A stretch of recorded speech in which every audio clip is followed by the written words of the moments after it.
आज आपको story line की इतनी गहराइयों में लेके चले जाऊंगा, आप भी बोलोगे भाई इस गहराई से मुझे बाहर निकालो वरना मुझे सांस नहीं आ रही है, क्योंकि लिटरली ऐसा बोल नहीं रहा, सच में यही मतलब है इसका। देखो भाई, ये एक ट्वीट है जिसमें आप देख सकते हो रोमन रेंस के हाथ में एक तरफ है आईफोन 7 जो कि लिखा गया है, तो मुझे तो पता नहीं ऐसा आईफोन 7 ऐसा दिखता है, लेकिन अब वाला पता है आईफोन 16 प्रो मैक्स। और यहाँ पे क्या इसके पीछे थ्योरी, क्या डीप में जाके चीजें बोली गई है कि इसके पीछे की डीपर मीनिंग क्या है। हम 16 दिन दूर है वॉर गेम्स के मैच से, उसके बाद 16 होता है 1 और 6 5, 6 में से एक घटाओगे तो ये होंगे 5 मेंबर्स जो कि वॉर गेम्स मैच का पार्ट हैं।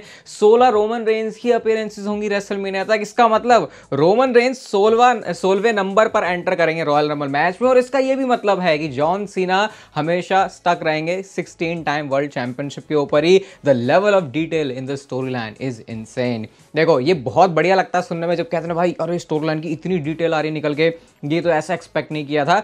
लेकिन ये वही बात है भाई, अब मुझे लग रहा है ब्लड लाइन की स्टोरी में लोग इतना घुस चुके हैं कि ये सार्कास्टिक वे में बात लिखी गई है कि कैसे लोग इतनी ज़्यादा डिटेल में जाते हैं। जैसे ये फनी चीज़ लगी थी कि सोलो सिकोवा ने पॉल हेमन का फ़ोन तोड़ा था और अब इसीलिए वो स्टोरी ऐसे दिखाएंगे कि फ़ोन टूट गया ना, इसलिए अभी कांटेक्ट नहीं बन पा रहा रोमन रेंस और पॉल हेमन का। तो ये तो ऐसा है भाई कि वाइजमैन है क्या उसके एक नया फ़ोन नहीं ले सकता हो, तो कभी कभी ऐसा लगता है ज़्यादा डीप में ही चले गए। लेकिन ये एक जरिए से ट्रॉल किया गया था इसको। आपको भी लगता है वैसे कि कई बार ज़्यादा ही दिमाग लगा लिया जाता है? मुझे लगता है भाई लगता है, लेकिन वैसे ब्लड लाइन की स्टोरी में मैं फिर भी बोलूँगा कि थोड़ा फन एलिमेंट ऐड कर ही देता है, क्योंकि इतनी ज़्यादा छोटी छोटी चीज़ों के ऊपर फोकस किया जाता है। और वेलकम है आपका वॉइस ऑफ रेसलिंग के एपिसोड नंबर 552 में। और भाई पॉडकास्ट लेटेस्ट एपिसोड आ चुका है सेथ रॉलिंस और रोमन रेंस के एंगल को लेके एट वॉर गेम्स और पॉल हेमन वाली सिचुएशन के बारे में भी। काफ़ी फनी भी लगने वाला है आपको एपिसोड, और कुछ ऐसी चीज़ें भी वॉर गेम्स के मैच से रिलेटेड होंगी वहाँ पे, तो लिंक पहले ही डिस्क्रिप्शन में रहता है और इस वीडियो के एंड पे आप लोग क्लिक करके भी देख सकते हो। और सबसे पहले ही स्टार्ट करते हैं उस चीज़ से जो कि मुझे फनी भी लग रही है but at the same time ऐसी भी लग रही है कि भाई क्या अगर ऐसा हो गया तो, या मतलब क्या पॉसिबिलिटी है इसकी। तो भाई सबसे पहले तो रेल दिया गया है इस आइडिया को ऑन ट्विटर। तो स्पोर्ट्स सीडा की तरफ से एक उन्होंने ऐसा व्हाट इफ वाला कुछ ग्राफिक पोस्ट किया। यहाँ पे आप देख सकते हो भाई पॉल हेमन है, उनके साथ ब्रॉक लेसनर है और रोमन रेंस हैं। और ऐसा है कि वॉर गेम्स का जो 5वां बंदा है वो ब्रॉक लेसनर के तौर पे रिवील हो। अब देखो मुझे पता है बहुत सारे ऐसे फैंस हैं, रोमन रेंस और ब्रॉक लेसनर के बहुत कॉमन फैंस हैं। जैसे अगर क्रिकेट में देखे तो भाई पता नहीं क्या ही बना दिया, तो कोई विराट कोहली की साइड ही है, रोहित शर्मा की साइड ही है। लेकिन डब्ल्यूडब्ल्यू के केस में मुझे ऐसा लगता है कि बहुत ज़्यादा ऐसा कोई हार्ड लाइन सी खींच देते हैं कि भाई ये बढ़िया, दोनों को एडमिट करते हैं सारे फैंस कि हाँ ये भी तगड़ा ये भी।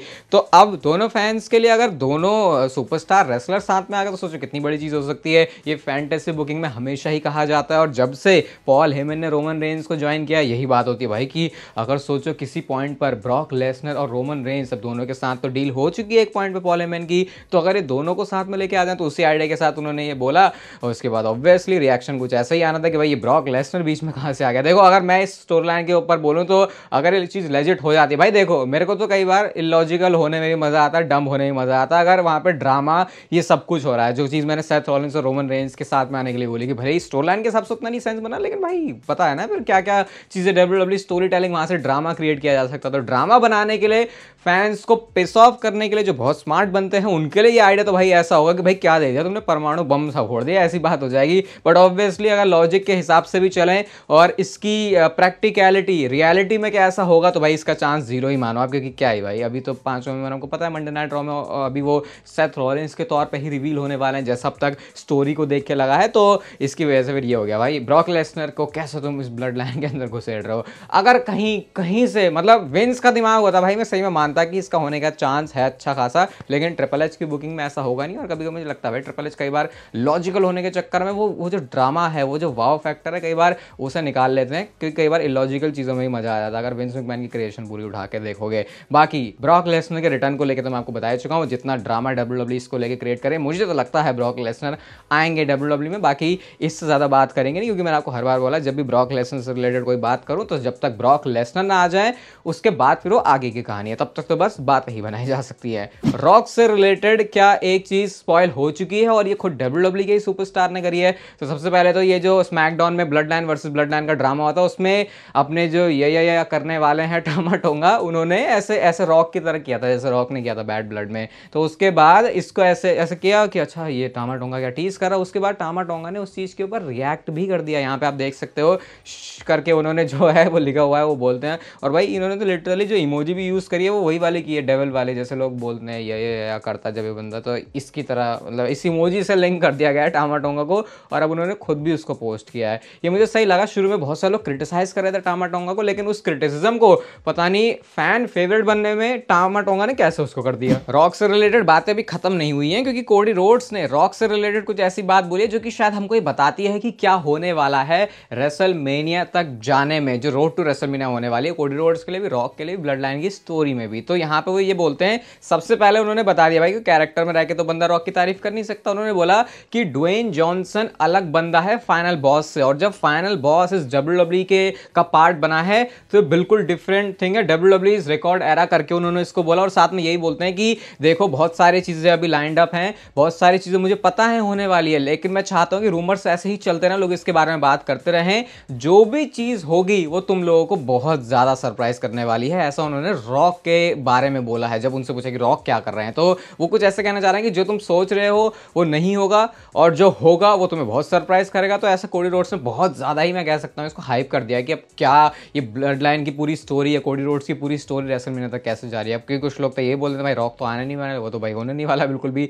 रॉक तो आ रहा है। अब देखते हैं वो ट्रिपल थ्रेट मैच की तरह होता है, सिंगल्स मैच की तरह होता है। सिंगल्स मैच है तो रोमन वर्सेस रॉक का है, या फिर रॉक वर्सेस कोडी रोड्स का है। लोग भी इसको लेके बहुत ज्यादा डिवाइडेड हैं आजकल। वैसे स्टेफनी मैकमैन इतना ज्यादा दिखती नहीं है WWE में, लेकिन UFC का जो इवेंट हुआ था वहां पे उन्होंने अपने सोशल मीडिया पर खुद ही पोस्ट करी इससे रिलेटेड। और बाकी ये दूसरी पिक्चर भी है जहां पे ट्रिपल एच के साथ आप उनको देख सकते हो, और बहुत ही बड़ी सी स्माइल स्टेफनी मैकमैन के चेहरे पर है। ये मुझे अभी फील हो रहा है स्टेफनी मैकमैन को देखे कि जब तक विंस के अराउंड चीजें चल रही थी उनको उतना पसंद नहीं आ रहा था, भले ही वो उनके पिताजी हैं, लेकिन जब विंस मैकमैन अब अपनी ऐसे करनी काट चुके हैं WWE से, तो अब WWE के एनवायरनमेंट में आना स्टेफनी मैकमैन पसंद कर रही हैं। और ऐसा बोला भी जाता है कि वो जो सारी चीज़ें हुई थी स्टेफनी मैकमैन, वो विंस मैकमैन से रिलेटेड, वो स्टेफनी को पता चल गई थी। तो ऐसा कहा भी जाता है कि ये इसी वजह से स्टेफनी ने स्टेप आउट भी किया था, जो उनको CEO वाला रोल दिया था। बट अभी स्टोरी लाइन में उनका जो मेन यूजर, हम तो तभी बात करेंगे क्योंकि वो ज़्यादा इंपॉर्टेंट है। ये कुछ ऐसी इंटरेस्टिंग या खास बात नहीं है बहुत बताने के लिए, मुझे अजीब सा लगा देख के, तो सोचा शेयर करता हूँ आपके साथ। इंस्टाग्राम पे मैंने ये पोस्ट देखी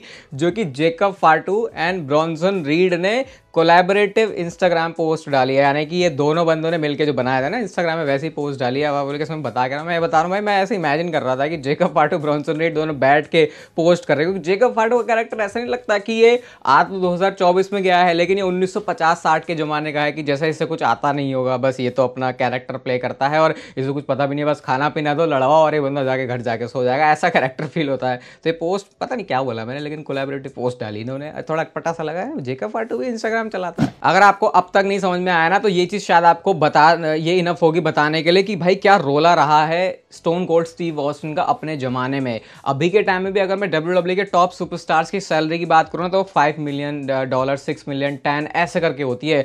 लेकिन कर्ट एंगल ने स्टोन कोल्ड स्टीव ऑस्टिन के पे चेक के बारे में बात बताया कि जब स्टोन कोल्ड स्टीव ऑस्टिन अपने करियर के बिल्कुल हाइट्स पर थे, बिल्कुल पीक पर थे, उस टाइम पर वो साल के $16 मिलियन कमा रहे थे, जो कि WWE की गारंटी एक मनी होता है, जो एक अमाउंट होता है। इसके ऊपर अभी और बाकी चीजें और ऐड होनी है, लेकिन वो $16 मिलियन ये प्रॉमिस था WWE, मतलब जो भी इनका कॉन्ट्रैक्ट था उसके बीच में। तो सोचो ये उस जमाने की बात हो रही है, ऐसे इन्फ्लेशन भी होता है, तो उस टाइम पे जो $100 की वैल्यू थी आज वो उतनी नहीं है, तो सोचो वहां पर $16 मिलियन की ये बात हो रही है। और दबदबा तो ऐसा भी है कि आज भी अगर आप लिस्ट उठा के देखोगे पूरे महीने की, तो टॉप 10, 15, 20 या टॉप 5 में भी आपको जो स्टोन कोल्ड स्टीव ऑस्टिन है उनकी टी शर्ट आज भी दिख जाएगी। तो पता नहीं यार वो एरा कैसा था, उसको हम फील नहीं कर पाए, ये आप कह दो, ये हम ये कह सकते हैं कि थोड़ा बाद में पैदा होने का WWE देखने का नुकसान है। तो वो तो कुछ अलग ही टाइम था, उसको एक्सपीरियंस भी नहीं कर सकते, बस सुन ही सकते हो आप कहानी, जैसे मैं अभी आपको बता रहा हूँ। जिला फाटू, टल्ला टोंगा और ये सारा टोंगा, इस सब के बारे में तो बताता ही रहता आपको। ये अब नेक्स्ट ये आएगा हिकुलियो, ये सब मैंने आपको कहानी बताई है। अब भाई एक नया और बंदा लॉन्च होने के लिए तैयार है, और इनका नेम है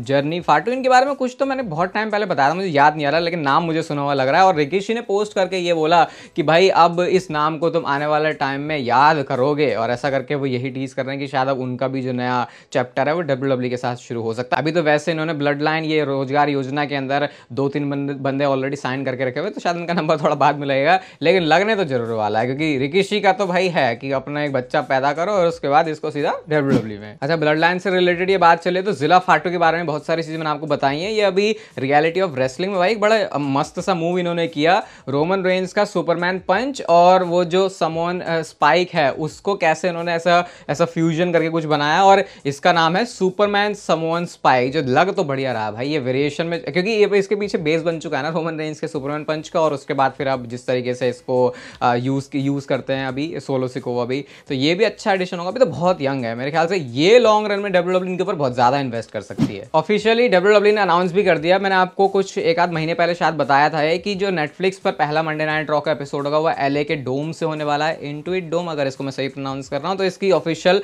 अनाउंसमेंट भी हो चुकी है इससे रिलेटेड, और यहाँ पे आप पोस्टर में देख सकते हो भाई जॉन सीना भी हैं और साथ में कोडी रोड्स भी हैं, मतलब अलग अलग ही ग्राफिक निकाले हैं, और साथ में रोमन रेंज भी यहाँ पर हैं और बियांका ब्लेयर भी हैं। लोग बहुत परेशान हो जाते हैं बियांका ब्लेयर को लगातार पोस्टर में देखे कि ये हमेशा क्यों कहीं से निकल के आ जाती है, लेकिन इससे चीज़ क्लियर हो चुकी है कि रोमन रेंज नेटफ्लिक्स वाले रॉ में ऐसे आपको सर्व करने वाले हैं। फिर वो सारी कहानी आ जाती है कि स्मैकडाउन की आगे फिर डायरेक्शन कैसे चलेगी, लेकिन जो भी है भाई रॉ की अगले साल से तो बल्ले बल्ले है। एक दुख खबरी से कैसे खुशखबरी बन सकती है वो अभी मैं आपको एक्सप्लेन करता हूं। तो अभी रॉक की जो मूवी रेड 1 ये अभी रिलीज हुई है, बॉक्स ऑफिस पे आई है, जहां पे भी आई है, उसका जो डोमेस्टिक कलेक्शन आया है, जो फर्स्ट डे पर ओपनिंग है उसने स्ट्रगल किया और इतना ज्यादा पैसे कमा नहीं रही जितना इस पे बजट लगाया गया था। और रिसेंटली ऐसा बताया जा रहा है, मूवी से मैं बहुत दूर हूं तो जिसको पता हो कंफर्म कर देना, कि रॉक की जो रिसेंट मूवीज हैं या जो भी चीज प्रोड्यूस कर रहे हैं उतना ज्यादा नहीं चल रही जैसे उनका रोला पहले चलता था।